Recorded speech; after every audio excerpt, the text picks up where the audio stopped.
అందరూ ఎలా ఉన్నారు?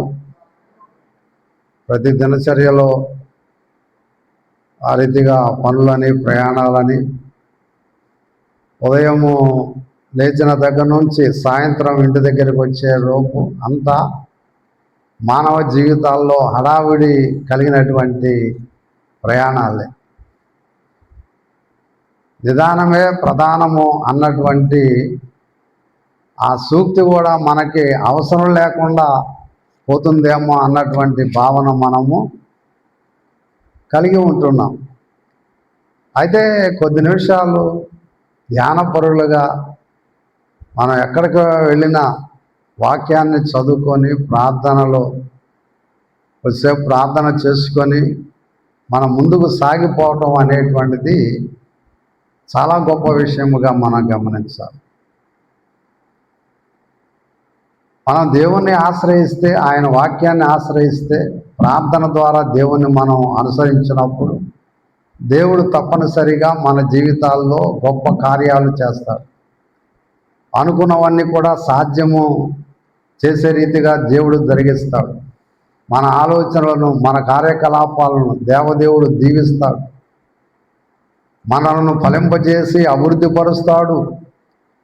ఆయన ప్రతి దినచర్యలో మనలను విస్తరింపజేసి ఆశీర్వదించడానికి ఆయన గొప్ప దేవుడై ఉన్నాడు అన్నటువంటి సత్యాన్ని మనందరం కూడా ఈ సమయంలో జ్ఞాపకం చేసుకుందాం. కాబట్టి ప్రియమైనటువంటి దేవుని బిడ్డలారా, మరి సమయమందు చదవబడినటువంటి దేవుని యొక్క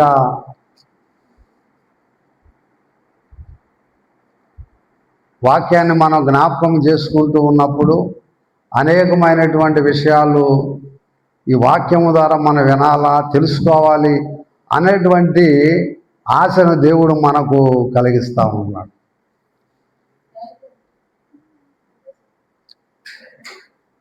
మరి చదువుకున్నటువంటి లేఖల భాగములో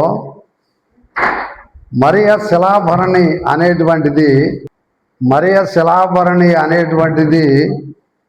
మనం ఇక్కడ చదువుకొని ఉన్నాం. ఉపకరించేటువంటి తైలము.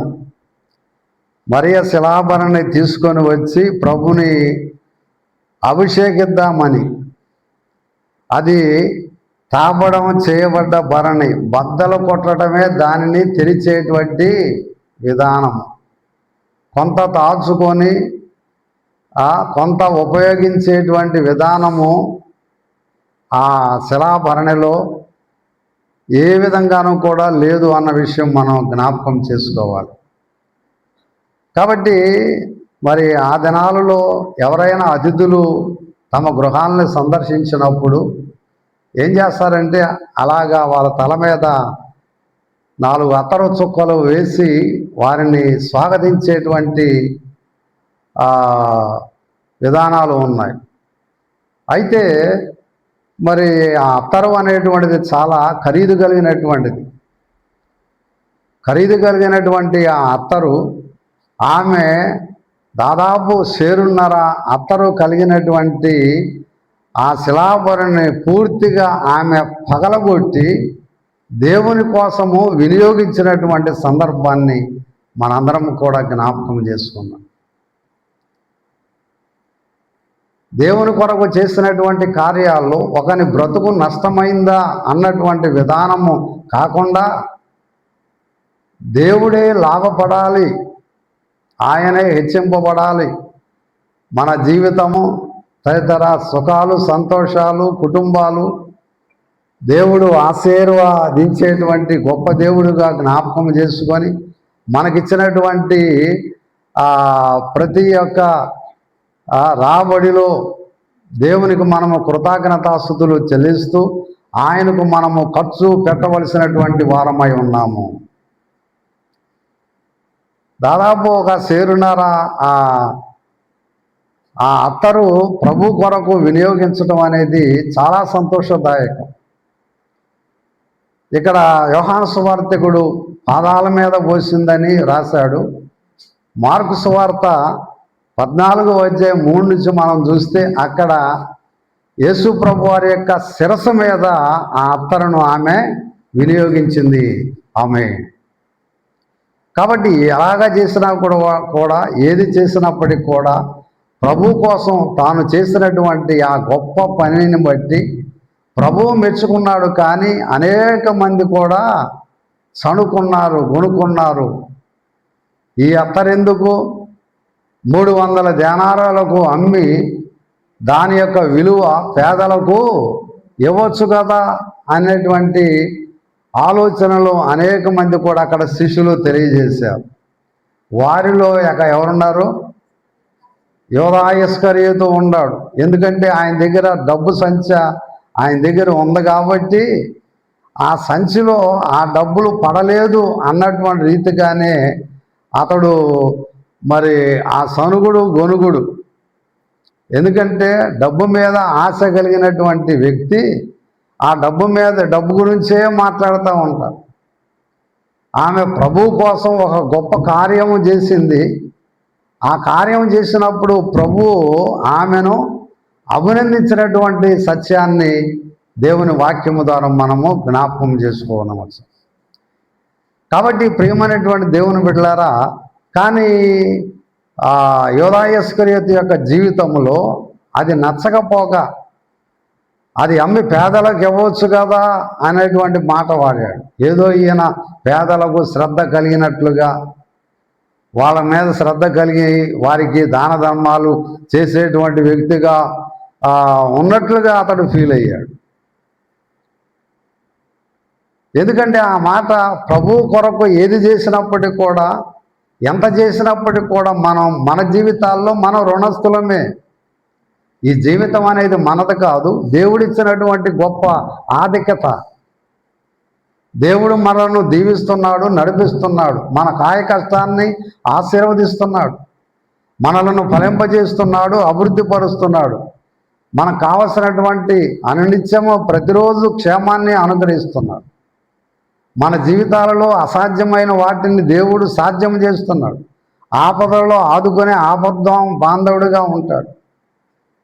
కొన్ని పర్యాయాల్లో ఆ మరణము నుండి కూడా మనలను విడిపించగలిగినటువంటి ముక్తిదాత, అనారోగ్య పరిస్థితుల్లో స్వస్థపరచు రాఫాగా దేవుడు ఉంటూ ఎల్లవేళలో కూడా తన దూతలను మనకు తోడుగా ఉంచి ఆయన ఎల్లవేళలా నడిపించడానికి గొప్ప దేవుడై ఉన్నాడు.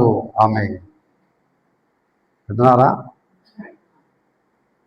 కాబట్టి ప్రియమైనటువంటి దేవుని బిడ్డలారా, దేవుల్లో ఉన్నటువంటి గొప్పతనము, ఆయన యొక్క గొప్ప అద్భుతాలు, ఆయన వెంట నడిచినటువంటి యూదా ఇస్కరియోతు అవి గమనించలేనటువంటి పరిస్థితుల్లో ఉన్నాడు. డబ్బు మీద ఉన్నటువంటి ప్రేమ యేసయ్య మీద లేదు. ఇదివరకైతే యేసయ్యకు ఆ రీతిగా ముందు నడిచినటువంటి వాడు ఎప్పుడైతే ధనం మీద ఆశ కలిగిందో, యేసు ప్రభు వారిని అప్పగించుకోవటానికి అన్ని ఏర్పాట్లు చేసుకొని 30 వెండి నాణాలకి బేరం కుదుర్చుకొని వచ్చినటువంటి అతని జీవితం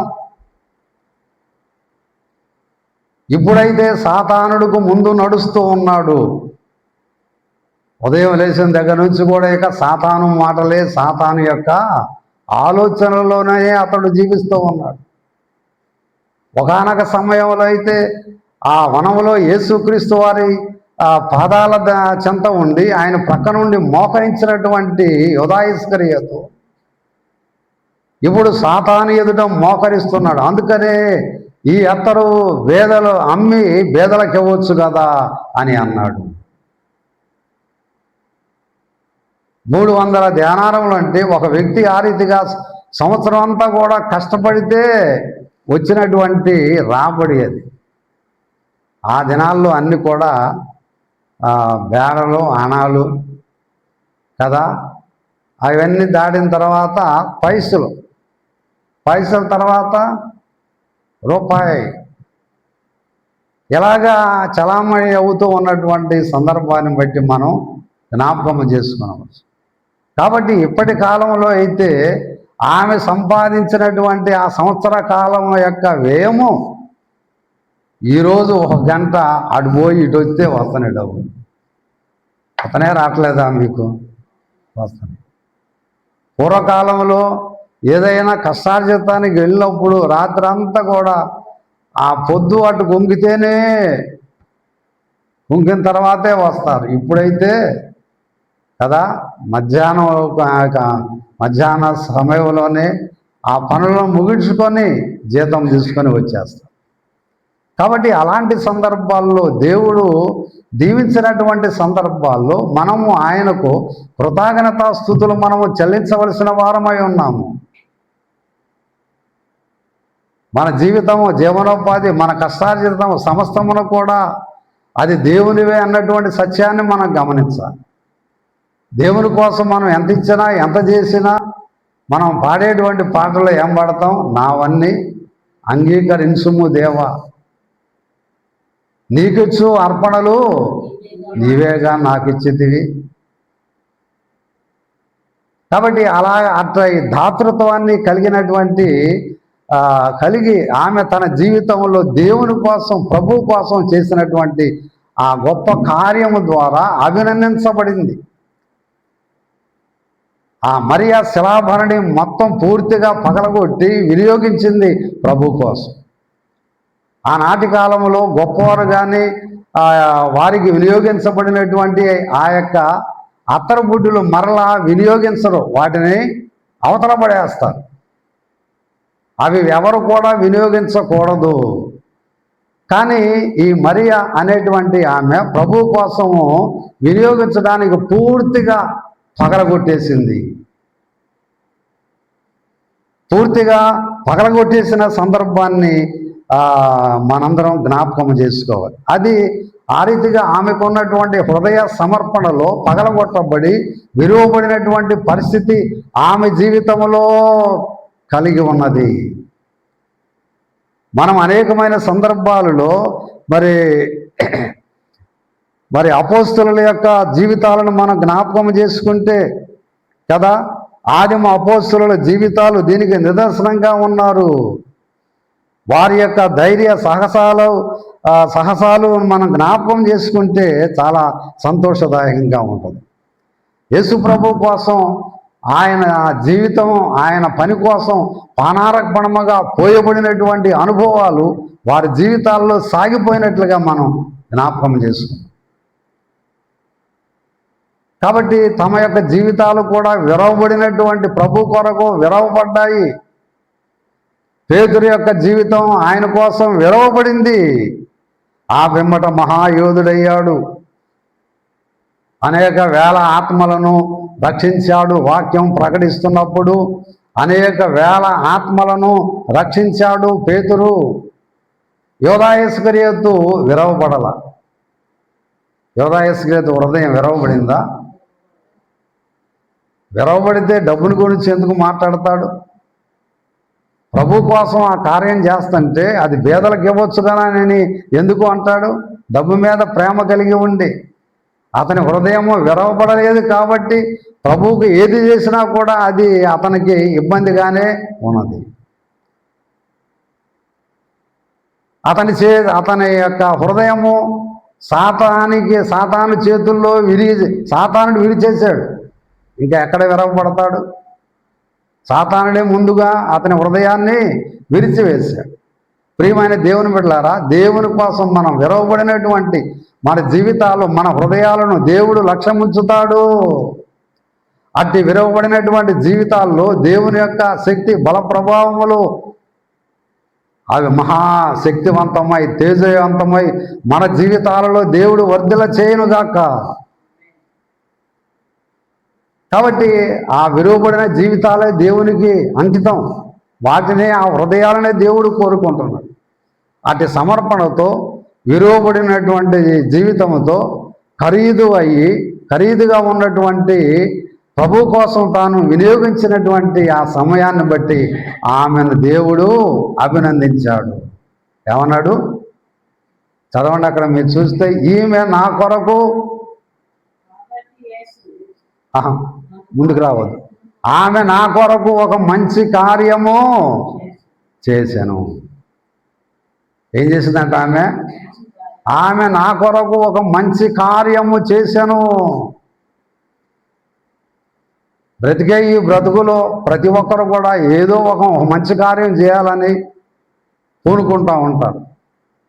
అలా మంచి కార్యం చేస్తే కదా, అనేక మంది చేత అభినందించబడతా ఉంటారు. ఓ మంచి పని చేశాడు అన్నటువంటి ప్రశంసలు అతని జీవితాలకి మిగిలి ఉంటాయి. కాబట్టి ప్రియా దేవుని బిడ్డలారా, ప్రభు కోసం మన జీవితాల్లో ఒక మంచి కార్యమును మనము చేయడం ద్వారా, విరవబడిన మన జీవితం ద్వారా, సమర్పణ కలిగినటువంటి మన జీవితాల ద్వారా దేవుణ్ణి కూడా మనం ఆ రీతిగా ఆయన కోసం ఏదైనా చేయాలని ఆశిస్తూ ఉంటాం. ఈ రాత్రికాల సమయంలో ప్రభు పాదాల దగ్గరకు వచ్చిన మీ అందరూ కూడా మీరు ఏ రీతిగా ఆయన కోసం మంచి కార్యాన్ని చేయాలని మనసులో తీర్మానం చేసుకున్నారో ఆలోచన చేసుకోండి. నేను ఇంతవరకు ఆయన కోసం నేను ఏమి చేయలేకపోయాను, ఏమి ఇవ్వలేకపోయాను, ఆయన నా జీవితాల్లో అభినందనలు నాకు మిగలలేకపోయి ఉన్నాయి, ఎప్పుడు నిరాశ నిస్పృహలు నా జీవితాలకు మిగులుతున్నాయి అనేటువంటి భావన కాకుండా ఆయన చేత మనము ప్రశంసించబడినటువంటి బిడలుగా ఉండటానికి మనందరం కూడా సిద్ధపడవలసిందిగా మీ అందరికీ నేను మనవి చేసుకుంటున్నాను. కాబట్టి ప్రియమైనటువంటి దేవుని బిడ్డలారా, ఆ అత్తరు ప్రభు కోసం పూర్తిగా వినియోగించుకున్నటువంటి సందర్భాన్ని ప్రభువారు ఏమని జ్ఞాపకం చేశారంటే, ఆమె నా భూస్థాపన నిమిత్తమై ఈ కార్యం చేసింది. శవ సంస్కారము ఆమె చేసినటువంటిది శవ సంస్కారములకు సంబంధించినటువంటి కార్యము అది. కానీ ఆమె ఆ రీతిగా జ్ఞాపకము చేసుకోనలేదు. కానీ ప్రభువారు ఆమె నా భూస్థాపన నిమిత్తము ఈ విధంగా ఒక మంచి కార్యము చేసినని ఆమెను అభినందించాడు. ఒక వ్యక్తి చనిపోయినప్పుడు ఆ వ్యక్తి యొక్క దేహం మీద వినియోగించేటువంటి యొక్క అత్తరు కదా, ఆ బుడ్డి పూర్తిగా పగలగొట్టేసి అక్కడే పెట్టి వెళ్ళిపోతూ ఉంటారు. యేసుక్రీస్తు వారు తన యొక్క మరణాన్ని గురించి, తన భూస్థాపన నిమిత్తమై ఆమె ముందుగానే తనను అభిషేకించింది అన్నటువంటి సత్యం దేవుని వాక్యం ద్వారా మనం జ్ఞాపకం చేసుకుంటాం.